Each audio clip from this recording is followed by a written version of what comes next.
Right, so this is videos about vertical and horizontal shifts. So we have our basic parent functions. Let's take a look at them. We have our line. We have a parabola. We have our absolute value, our cubic, our monomials, if you didn't turn off. So we have our square, and then back to the cube, and then even a power of 4. You can see the evens all look the same. There's a 6, and so on. And then the odds look very similar. Then we have an even root. That's our square root or fourth root. And then that would be the fifth root, or sorry, third root or fifth root. Even our rationals. And you notice they all go through these same 2 points. So those are our 2 important points that we have. So that's where our main focus is, no matter what the function is, but it's those 2 points that it goes through. And the 0, 0 is just what it is. If you take the absolute value of 0, you get 0. The square of 0 is 0. The cube root of 0. So no matter what, these are all going to have 0, 0 in them.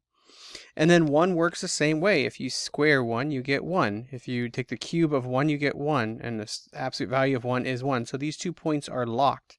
Regardless of how you change the function, they all, I'm going to light them all up right now. They all go through those 2 points. This actually looks pretty cool. So let's turn them all off. Let's go back to our function and translate.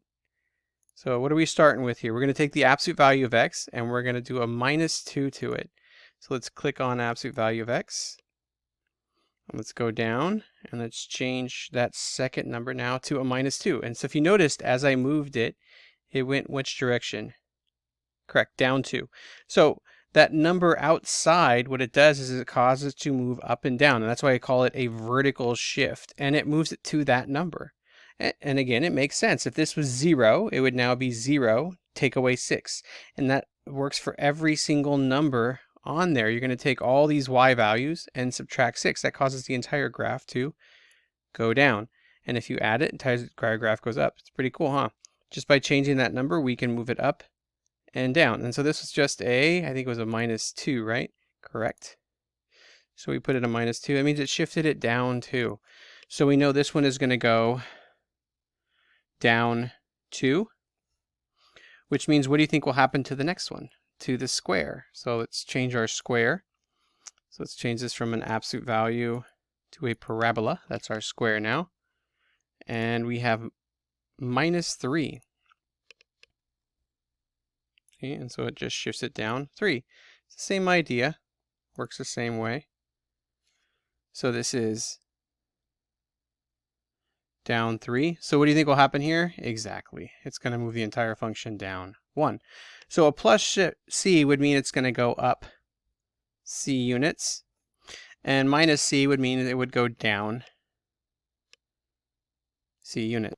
So now let's look at horizontal shifts. So we have a -1 inside. So if you put the number inside, let's see what happens.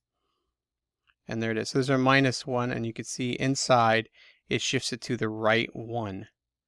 So that inside number actually works in reverse. If you have a -3, it's 3 here. If you have a +3 here, it's a -3 here. So whatever it is, it's opposite. If it's a +3, you shift it to the left 3, and so on. So this is going to go to the right 1 unit. So we're going to go that way because it's opposite. Opposite would make it 1. And then this would also go to the right 2 units. And this will go to the left 1 unit. So if you want to see that last one, that is a square root. Let's change it to our even root, absolute value. And then it was a +1. So +1. There we go. So we have a +1 and it went left 1. See? Left 1. So +1. Sorry, I went really quick there. Let's go back. +1, left 1. Got it? And you can still see those same 2 points. So what these numbers are giving you is the vertex. You can see it's -1, 0. That is our vertex. And if I change my k now, it moves it up 3. You can move them together. It's -1, 3. So it's not the vertex in this point. It's a starting point. But on all of them, they work the same way. Odd root, so they go through those points. Cubic, absolute value, parabola, line. Right? they all go through there. So once you have those 2 points, you just have to look, okay, well, it was a parabola, and I graph it. You can still see the vertex is -1, 3. Oh, it was an absolute value. See, -1, 3. So that's all you have to, that's why these are very, very important. So we know this one's going to go left because it's plus, so we go in opposite, left, C units, and this one will go right, C units. So opposite sides. If it's minus, you go in the positive direction. If it's plus, you go in the minus direction, because that's the inside, it's opposite. And the reason is this. Right now, let me move this down, back down to 0. So in order for me to get to 0, 0, right, what number would I have to plug in here? So from my y coordinate to be 0, I would have to plug in -1.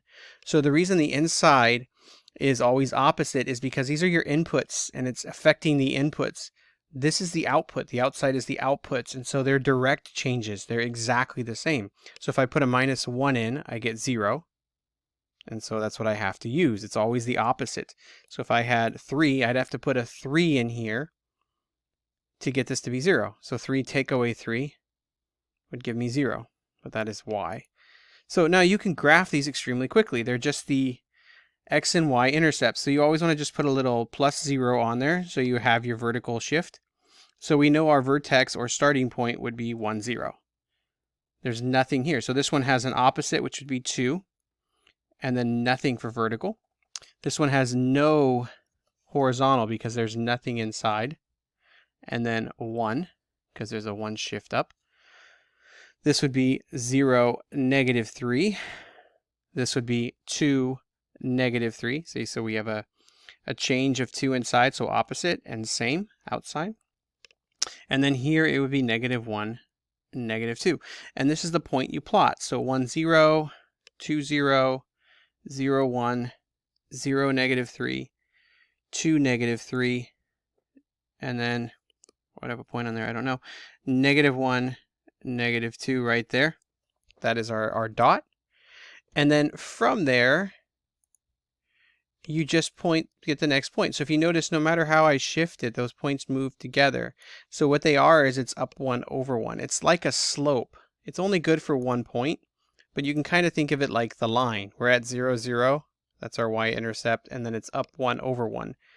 So you can think of it that way. But it's not. You can see it's not a line here. The parabola takes off after that. But it does work really well for an absolute value. Cubics, everything works that way. So just think of it like a line for 1 point. And that's it. So that's where we put our next point. It's up 1 over 1. Put a dot. Up 1 over 1. Put a dot. Up 1 over 1. Put a dot. Up 1 over 1. Over 1, over 1. And then now you just have to draw the function that goes through it. So this one is an absolute value, so you draw your v. And if that was up 1 over 1 that way, it's up 1 over 1 the other way. This is a parabola, and same idea. So see how it's giving you 3 points very, very, very quickly. You're just drawing the shape that it creates.